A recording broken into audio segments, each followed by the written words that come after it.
Hello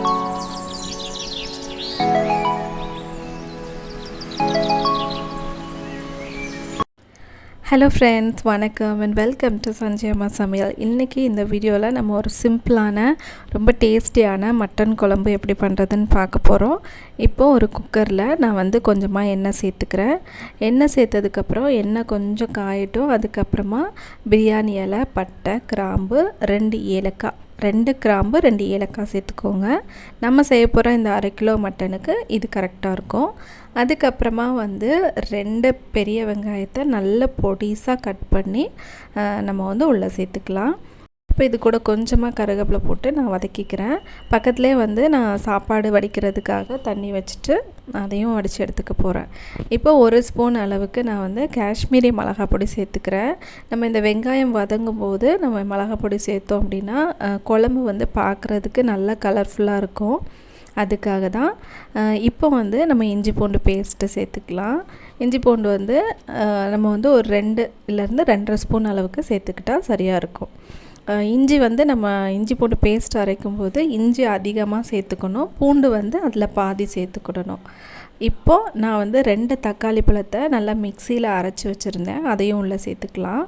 நம்ம வெங்காயம் வதங்கிட்டு இருக்கும்போது காஷ்மீரி மிளகாய் பொடி சேர்க்குறோம் இல்லையா, அப்போவே நம்ம அடுப்பை சிம்மில் வச்சிடணும். ஏன்னா நம்ம அதுக்கு அடுத்து இஞ்சி பூண்டு பேஸ்ட்டு இதெல்லாம் சேர்க்கும்போது கருகிரும், அந்த ஸ்மெல் சரியாக வராது. அதுக்காக தான் சிம்மிலே இருக்கட்டும். இப்போ கொஞ்சம் லைட்டாக அந்த தக்காளி சுருண்டு வரும்போது நம்ம பொடியெலாம் சேர்த்துக்கலாம்.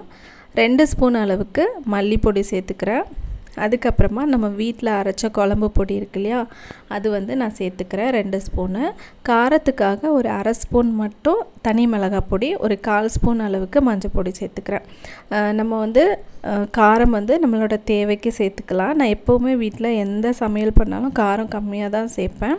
அதனால் 1/2 ஸ்பூன் சேர்த்துக்கிறேன். நம்ம சேர்த்த அந்த காஷ்மீரி மிளகாய் பொடி காரம் இருக்காது. இப்போ ஒரு மிக்ஸி ஜாரில் கொஞ்சம் கசகசா, பெருஞ்சீரகம், அப்புறமா கொஞ்சமாக மிளகு, தேங்காய் இவ்வளோத்தையும் போட்டு நம்ம அரைச்சி எடுத்து வச்சுக்க போகிறோம். இப்போ நம்ம கழுவி சுத்தம் பண்ணி வச்சுருக்கிற மட்டனை நம்ம உள்ளே சேர்த்துக்கலாம். மட்டன் இது ஒரு 1/2 கிலோ அளவு மட்டன். இப்போ இதை நல்லா அந்த மசாலாவோடு சேர்த்து நம்ம நல்லா பிரட்டிக்கலாம்.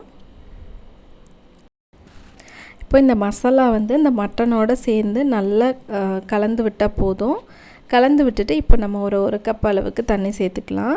தண்ணி சேர்த்துட்டு கொஞ்சம் தேவையான அளவு உப்பும் சேர்த்துக்கலாம். சேர்த்துட்டு இப்போ நம்ம மிக்சியில் அரைச்சி வச்ச மசாலாவையும் இது உள்ளே சேர்த்துக்கலாம். இதில் மசாலாவில் நம்ம என்னெல்லாம் சேர்த்துருக்கோம் அப்படின்னா, ஒரு 1/2 ஸ்பூன் அளவுக்கு சோம்பு, 1/2 ஸ்பூன் அளவுக்கு கசகசா, 1/4 ஸ்பூன் அளவுக்கு மிளகு, அதுக்கப்புறமா ஒரு 2 துண்டு அளவு தேங்காய். இதை நல்லா அரைச்சி ஊற்றிட்டு அந்த மிக்ஸி ஜாரை நல்லா கழுவி தண்ணி ஊற்றிட்டு, தண்ணி தேவையான அளவு சேர்த்துக்கோங்க. ஒரு உருளைக்கிழங்கை நான் கட் பண்ணி சேர்த்துக்கிறேன். கொஞ்சமாக மல்லி இலை சேர்த்துட்டு நம்ம விசில் போட்டுற வேண்டியதாக. ஒரு 5 விசில் வச்சு எடுத்தால் போதும். சூப்பரான மட்டன் குழம்பு ரெடி ஆயிரும். சாதத்துக்கு, இட்லி, தோசைக்கெலாம் ரொம்ப சூப்பராக இருக்கும்.